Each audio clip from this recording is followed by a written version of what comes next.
नमस्कार दोस्तों, मैं ललित सोनी दृष्टि आईएएस की एडिटोरियल एनालिसिस श्रृंखला में आपका एक बार फिर से स्वागत करता हूं। आज के इस एपिसोड में हम लोग बात करने वाले हैं एक नया सैटेलाइट जो इसरो ने लॉन्च किया है। न्यू ईयर के पहले ही दिन, आप ये कह सकते हैं नए साल की शुरुआत के साथ, इसरो ने ये एक सैटेलाइट लॉन्च किया जो कि आप कहेंगे कि लो अर्थ ऑर्बिट में जाकर के धरती के आसपास रहेगा, लेकिन यहां से वो जो खगोलीय पिंड है उनसे जो एक्सरे किरणें आती हैं उनको पढ़ने की कोशिश करेगा।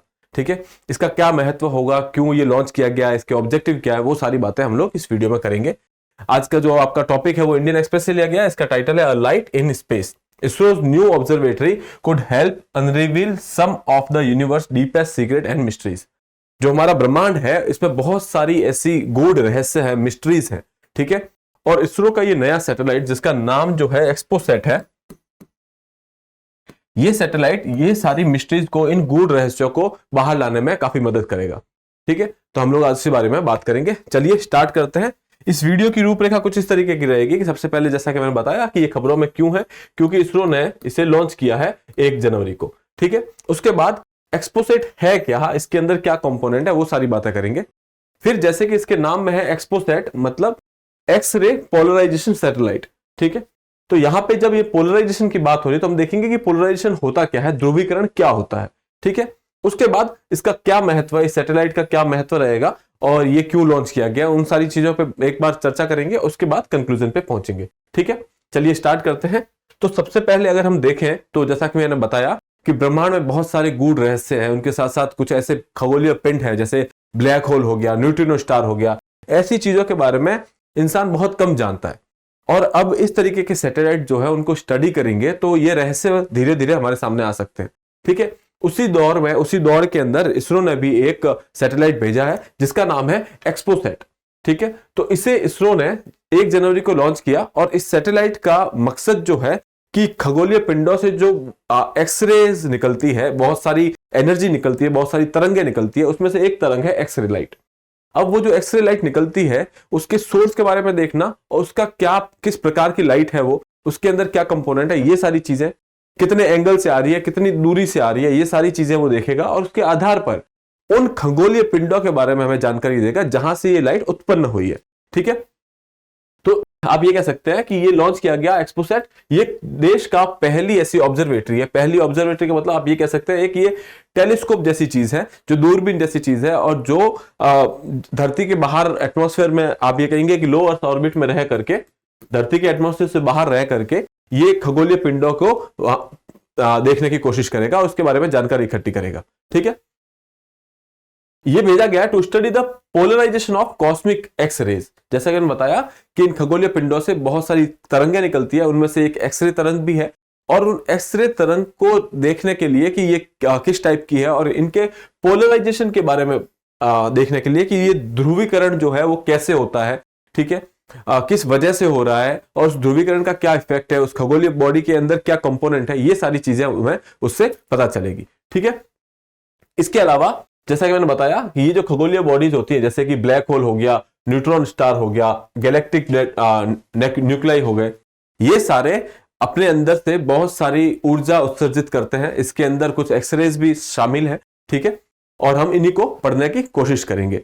और ये एक्सरे जो है अर्थ के एटमॉस्फेयर में भी एब्जॉर्ब होती है। ठीक है, इसलिए ये और ज्यादा इंपॉर्टेंट हो जाती है हमारे लिए इनको स्टडी करना। ठीक है, अब ये जो एक्सरे टेलीस्कोप है, जो आपका एक्सपोसैट है, इसके अंदर 2 पेलोड डाले गए हैं। उनमें से एक जो है स्पेक्ट्रोमीटर है और दूसरा जो है पोलराइजेशन को देखने के लिए एक इंस्ट्रूमेंट है। ठीक है, तो हम इस टेलीस्कोप से देखेंगे, इनको अंडरस्टैंड करने की कोशिश करें, समझने की कोशिश करेंगे। ठीक है, इसके अलावा जब हम बात करें, अगर हम ऐसी स्पेस ऑब्जर्वेटरी की बात करते हैं, या फिर आप कहें कि ऐसे सैटेलाइट जो धरती के इन्वायरमेंट से, वातावरण से बाहर रह करके चीजों को देखते हैं, उनसे डेटा इकट्ठा करने की कोशिश करते हैं, ऐसे और भी सैटेलाइट भेजे गए हैं। पहले आपको पता होगा एक एस्ट्रोसैट भेजा गया था। एस्ट्रोसैट 2015 में भेजा गया था। इसका काम भी यही है कि खगोलीय पिंडों को देखना, उनसे जो भी एस्ट्रोनॉमिकल सोर्सेज वगैरह होते हैं उनके बारे में जानकारी इकट्ठा करना। फिर दूसरा अभी आपको पता होगा आदित्य L1 मिशन भेजा गया है, वो भी एक तरीके की ऑब्जर्वेटरी है। ठीक है, जो कि वो लैग्रांज पॉइंट L1 में रह करके सूरज से आने वाले उत्सर्जित जो भी किरणें, तरंगे, पदार्थ रहते हैं उनके बारे में जानकारी देगा। और अभी जो भेजा गया है ये तीसरा है आपका एक्सपोसैट। ये जो है बाकी ये जो खगोलीय पिंड होते हैं जैसे ब्लैक होल वगैरह, इनके बारे में हमें जानकारी देगा। तो ये तीसरी ऑब्जर्वेटरी है जो इसरो ने भेजी है। ठीक है, चलिए आगे देख लेते हैं फिर। अच्छा, इसके अलावा एक और बात कि ये दुनिया की दूसरी ऐसी ऑब्जर्वेटरी है जो कि ऐसे खगोलीय पिंडों और उनसे निकलने भी एक्सरे लाइट के बारे में जानकारी देगी। पहली ऐसी ऑब्जर्वेटरी जो है नासा ने भेजी थी, IXPE नाम है जिसके बारे में हम लोग बात करेंगे। ये नासा ने 2021 में भेजी है। देखिए, नासा ने 2021 में ये दुनिया की पहली ऐसी एक्सरे को पढ़ने वाली ऑब्जर्वेटरी भेजी, और उसी के 2 साल बाद कहें या 2.5 साल के बाद कहें, इंडिया ने भी ऐसी ही एक ऑब्जर्वेटरी भेजी। तो आप कह सकते हैं कि भारत स्पेस के सेक्टर में जो है, अंतरिक्ष के सेक्टर में काफी अच्छा कर रहा है। ठीक है, चलिए अब आगे देखते हैं। एक्सपोसैट क्या है? जैसा कि मैंने बताया, एक्सरे पोलरीमीटर सैटेलाइट, एक्सरेज को पढ़ने वाला और उसके जो पोलराइजेशन है, ध्रुवीकरण है, उसको पढ़ने के लिए ये सैटेलाइट भेजा गया है। इसका नाम है एक्सपोसैट। इसका उद्देश्य विषम स्थितियों में, जो अंतरिक्ष की विषम स्थितियां हैं, उनके अंदर खगोलीय स्रोतों की विभिन्न प्रक्रियाओं का अध्ययन करना है। जो भी प्रोसेस होते हैं सेलेस्टियल बॉडीज के अंदर, ये ब्लैक होल वगैरह में जो प्रोसेसेस होते हैं, उनका अध्ययन करने के लिए इसे भेजा गया है। और उसके लिए जो ये एक्सरे, पोलराइज्ड एक्सरेज है, इनका अध्ययन करना काफी इंपॉर्टेंट होता है। ठीक है, यह नासा के इमेजिंग एक्सरे पोलीमेट्री एक्सप्लोरर के बाद एक्सरे का उपयोग करने वाला दुनिया का केवल दूसरा पोलरीमेट्री मिशन है। तो जैसे कि मैंने बताया, IXPE जो कि इमेजिंग एक्सरे पोलरीमेट्री एक्सप्लोरर, ये जो है नासा का एक सैटेलाइट है जो भेजा गया था। उसके बाद भारत का ये जो सैटेलाइट एक्सपोसैट है, वो दुनिया का दूसरा ऐसा सैटेलाइट भेजा गया है। ठीक है, इसके अंदर 2 पेलोड है, इनके साथ जाने वाले 2 इंस्ट्रूमेंट है। उसमें से एक है पोलरीमीटर इंस्ट्रूमेंट इन एक्सरे, जो कि खगोलीय स्रोतों से जो भी एक्सरे उत्पन्न होकर आएगी उसके बारे में जानकारी देगा। ठीक है, उसमें जैसे कि वो किस डिग्री पे आ रही है, किस कोण के साथ आ रही है, कितनी दूरी से आ रही है, इसके बारे में जानकारी देगा। ठीक है, दूसरा जो है एक्सरे स्पेक्ट्रोस्कोपी एंड टाइमिंग। ठीक है, तो ये समय और स्पेक्ट्रोस्कोपिक जानकारी हमें इससे प्रदान होगी। ठीक है, और इन दोनों के मिश्रण से, इन दोनों के जो भी डेटा मिलता है, उसके मिश्रण से जो भी जानकारी हमें मिलेगी, वो इन खगोलीय प्रोसेसेस के बारे में हमें कुछ न कुछ आइडिया देगी। ठीक है, चलिए अब आगे देखते हैं कि ये आपका पोलराइजेशन होता क्या है। जो हम ध्रुवीकरण बार बार बोल रहे हैं कि एक्स रेज का ध्रुवीकरण हो रहा है, ये ध्रुवीकरण एक्चुअली होता क्या है। जैसे जो प्रकाश की किरणें होती है, वो आप ये कह सकते हैं तरंगे हैं किसी तरीके की, उसमें इलेक्ट्रोमैग्नेटिक फील्ड होता है, इलेक्ट्रोमैग्नेटिक वेव्स होती हैं, चुंबकीय और आप ये कह सकते हैं जो विद्युतीय किरणें होती है, वो उसमें शामिल होती है। ठीक है, तो ये तरंगें अलग अलग डायरेक्शन में मूव करती है। ठीक है, अलग अलग डायरेक्शन में। जब एक आप देखेंगे सूरज से जो रोशनी निकलती है, वो सब जगह निकलती है, हर डायरेक्शन में निकलती है।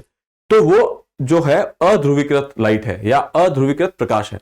ठीक है, लेकिन जब हम किसी वजह से या किसी भी इंस्ट्रूमेंट की हेल्प से या किसी मैग्नेटिक फील्ड वगैरह की वजह से इनके डायरेक्शन को एक लाइन में कर देते हैं, ठीक है, एक ही लाइन में इनका कंपन होता है अगर, तो उसको ध्रुवीकृत लाइट कहते हैं। इसको आसानी से समझने के लिए आप इसको पढ़ लीजिएगा। जैसा कि मैंने बताया, सूर्य के द्वारा जो प्रकाश होता है, दीपक के द्वारा, ट्यूबलाइट के द्वारा जो भी प्रकाश होता है, वो हर डायरेक्शन में जाता है, सारी दिशाओं में फैलता है, इसलिए वो अध्रुवीकृत है।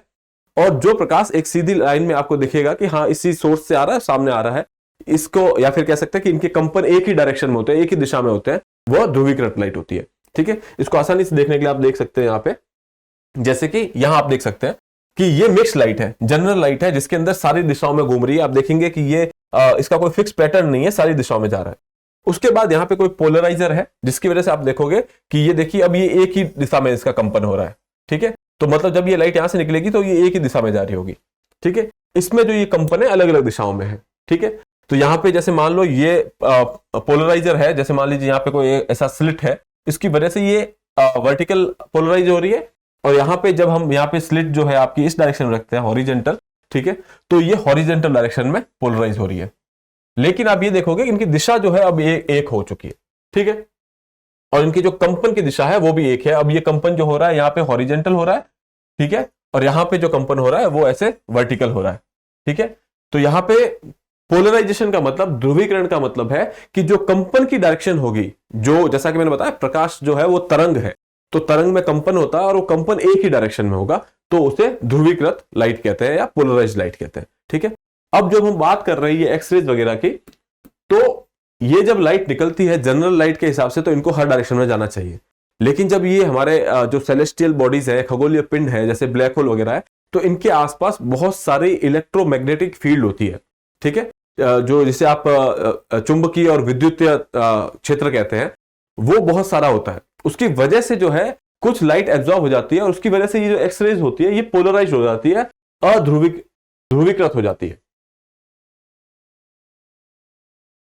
जब ये ध्रुवीकृत हो जाती है तो उसको हम लोग पोलराइज्ड एक्सरे बोलते हैं, और हमारा सैटेलाइट ऐसी ही पोलराइज्ड एक्सरे को पढ़ने के लिए गया है, ठीक है। यहां पे आप देखेंगे कि जैसा कि मैंने बताया कि अब वो लाइट जो है वो एक ही डायरेक्शन में आएगी। तो आप देखिए यहाँ पे जो ये कुछ फोटोज है नेब्यूला की, ब्लैक होल, न्यूट्रिनो स्टार वगैरह की, तो यहाँ पे आप देखोगे कि आपको जो है लाइट कॉन्सेंट्रेटेड लगती है, ऐसा नहीं है कि फैल रही है हर डायरेक्शन में। आप देखेंगे कि अगर यहां से लाइट का सोर्स है तो वो उस तरीके का एक पैच बना रहा है लाइट का, ठीक है। तो इन सब चीजों को स्टडी करने के लिए हमारा ये सैटेलाइट गया है, ठीक है। इसमें नेबुला, न्यूट्रिनो स्टार और ब्लैक होल से जो भी एक्सरेज निकलती है उनको पढ़ा जाएगा, ठीक है। और इनसे ये निकलने वाली लाइट जो होती है ये पोलराइज्ड होती है, आप कहेंगे ध्रुवीकृत होती है, ठीक है। यहां पे आप देखें इसका सिग्निफिकेंस क्या है। ये सैटेलाइट हमने जो भेजा, जैसे कि मैंने बता दिया है कि हम लोग क्यों भेज रहे हैं, लेकिन यहाँ पे इसका सिंस ये आर्टिकल में दिया हुआ था, देखिए जनरल जो लाइट होती है वो ऑसिलेट करती है एवरी डायरेक्शन में, इसका कंपन हर डायरेक्शन में होता है। लेकिन जब इलेक्ट्रोमैग्नेटिक फील्ड आता है ब्लैक होल वगैरह का, उसकी वजह से ये ध्रुवीकृत हो जाती है और इनका कंपन एक डायरेक्शन में होने लगता है, और उसकी वजह से जो है वहां पे आपको एक पोलराइज्ड एक्सरे आपके सामने आकर के रहते हैं, ठीक है।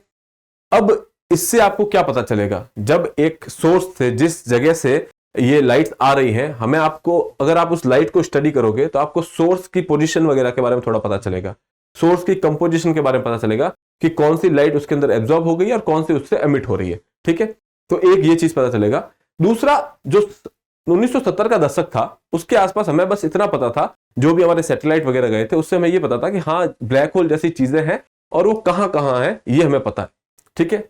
तो ये पहले जो भी आपकी इमेजिंग स्टडीज हुई है, स्पेक्ट्रोमेट्री होती है, उससे आपको सिर्फ ये पता है कि वहां पे हमको एक आइडिया हुआ है कि ब्लैक होल वगैरह टाइप की कोई एनर्जी वहां पे है, उनका टाइम, उनके लोकेशंस वगैरह हमें पता चले, ठीक है। फिर जो है नासा ने जो ये भेजा IXPE, ठीक है, इससे आपको पता चला कि आप उस लाइट की डिग्री और एंगल कैप्चर करने लगे, ठीक है। इसमें भी जैसा कि मैंने बताया जो पोलरीमीटर है वो यही करेगा, लाइट का एंगल और डिग्री कैलकुलेट करेगा, ठीक है। अब ये दूसरा जो अभी IXPE गया वो लाइट का एंगल और डिग्री कैलकुलेट करेगा।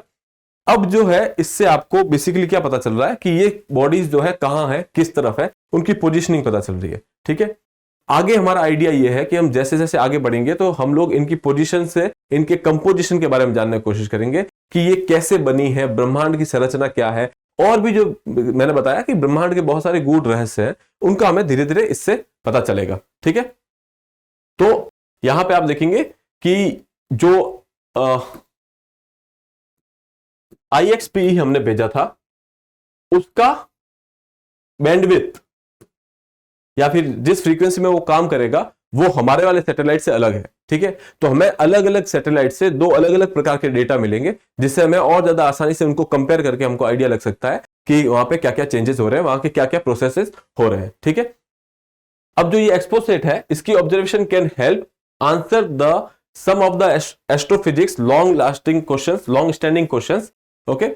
For example, they can reveal the contour of the black holes in the binary and two star systems. Okay, जो टू स्टार सिस्टम होता है या बाइनरी सिस्टम होता है उसमें कुछ नहीं होता, दो अलग अलग स्टार्स होते हैं जो आप अपने गुरुत्वाकर्षण की वजह से एक दूसरे से अलग नहीं हो पा रहे। तो वैसे ब्लैक होल्स वगैरह जो है उनके कंटूर्स के बारे में पता चलेगा कि किस किस एरिया में वो किस तरफ फैले हुए हैं, ठीक है। तो ये एक्सपोसेट का कुल मिला के मकसद ये है कि जो भी आपकी खगोलीय पिंड है उनकी लोकेशंस वगैरह के बारे में पता करेगा, उनमें से जो किरणें निकल रही है उनके सोर्सेज को देखेगा, उनके कंपोनेंट्स को देखने की कोशिश करेगा, ठीक है। अब कंक्लूजन पे आते हैं। कंक्लूजन ये है कि हमने 2023 का जो साल देखा उसमें हमने बहुत सारी अचीवमेंट, इसरो के जो अचीवमेंट देखे तो बहुत सारे रहे हैं। हमने मून मिशन भी कंप्लीट किया, उससे पहले हम लोग मार्स वगैरह पे जा चुके हैं और सैटेलाइट हम लोग भेज चुके हैं, मंगलयान वगैरह, और अभी रिसेंटली हमने चंद्रयान 3 भेजा था और वहां पे जो दक्षिणी ध्रुव है वहां जाकर के हमने सॉफ्ट लैंडिंग करवाई थी और भारत ऐसा पहला देश बना जो दक्षिण ध्रुव पर सॉफ्ट लैंडिंग कर पाया, ठीक है। तो इसकी वजह से ये आप ये कह सकते हैं कि इसरो के पास बहुत सारी कैपेबिलिटीज है मतलब आप वो उनकी जो आप ये कह सकते हैं कि हमारी कैपेसिटी है सैटेलाइट्स को वहां प्लेस करने की। अब जो हमारा ये नया सैटेलाइट वहां पे गया है, उससे आप ये कह सकते हैं कि अब हम लोग एक्सप्लोरेशन की फील्ड में जा रहे हैं। ठीक है, देखिए प्लानेटरी एक्सप्लोरेशन एजेंसी, पहले हम लोग सिर्फ सैटेलाइट प्लेस करने के एजेंसी के हिसाब से जाने जाते थे, अब हम लोग एक्सप्लोर कर रहे हैं और भी ऐसे कठिन सवाल है जिनके जवाब जानने की कोशिश कर रहे हैं। ठीक है, तो कुल मिला के बात यह है कि अभी हम लोग ये देख पा रहे हैं कि इसरो काफी अच्छा कर रहा है अपने फील्ड में, और इससे काफी फायदे भी होने वाले हैं। अगर हम लोग अंतरराष्ट्रीय फ्रंट पे देखें, ग्लोबल जो दुनिया के विश्व पटल पे देखें, तो इसरो एक ऐसी ऑर्गेनाइजेशन है जो बाकी देशों को भी अब सर्विस प्रोवाइड कर सकती है। ठीक है, इसके अलावा आप ये देखेंगे कि हम लोग इंटरनेशनल स्पेस स्टेशन बनाने की बात कर रहे हैं, हम लोग गगनयान भेजने की बात कर रहे हैं, हम लोग बोल रहे हैं कि हम लोग चांद पे मैन मिशन भेजेंगे। तो इन सारी चीजों से हमें ये लगता है कि इसरो की कैपेबिलिटीज पहले से बहुत ज्यादा बढ़ चुकी है। With the every venture ISRO has sent signal that it has expertise and maturity to contribute to all aspect of planetary research. मतलब कि हमारे पास एक्सपर्टीज भी है, हमारे पास कैपेसिटी भी है कि हम लोग जो भी ये खगोलीय संरचना है, खगोलीय पिंड वगैरह है, इनके रिसर्च, इनके बारे में रिसर्च कर सकते हैं। और ये जो है हम लोग पूरी दुनिया के सामने बहुत अच्छे से रख पाए हैं चंद्रयान के बाद, और अभी जो है एक्सपोसैट भेजने के बाद, कि इसरो एक बहुत ही कैपेबल अपने आप में संस्थान है। ठीक है, तो मोस्टली हम लोग एक्सपोसैट के बारे में बात की आज, और देखें कि कैसे ये इंपॉर्टेंट है हमारे लिए। और आपके एग्जाम में जनरली इसके बारे में सिर्फ इतना पूछा जाएगा कि ये किस चीज से रिलेट करता है, या फिर अगर आप कोई मेंस का आंसर लिख रहे हैं इसरो के बारे में, तो उसमें आप ये मेंशन कर सकते हैं कि एक्सपोसैट भेजा था, और एक्सपोसैट जो खगोलीय पिंड है उनकी संरचना वगैरह जानने के लिए, उनकी लोकेशन वगैरह जानने के लिए इंपॉर्टेंट हो जाता है। इसके अलावा वहां से जो एक्स रेज आ रही है, कॉस्मिक रेज आ रही है, उनकी कंपोजिशन देखने के लिए इंपॉर्टेंट हो जाता है। ठीक है, फिर इसी के साथ आज का वीडियो मैं यहीं विराम देता हूं, फिर मैं मिलूंगा आपसे अगले एपिसोड में। तब तक के लिए have a good day, thank you.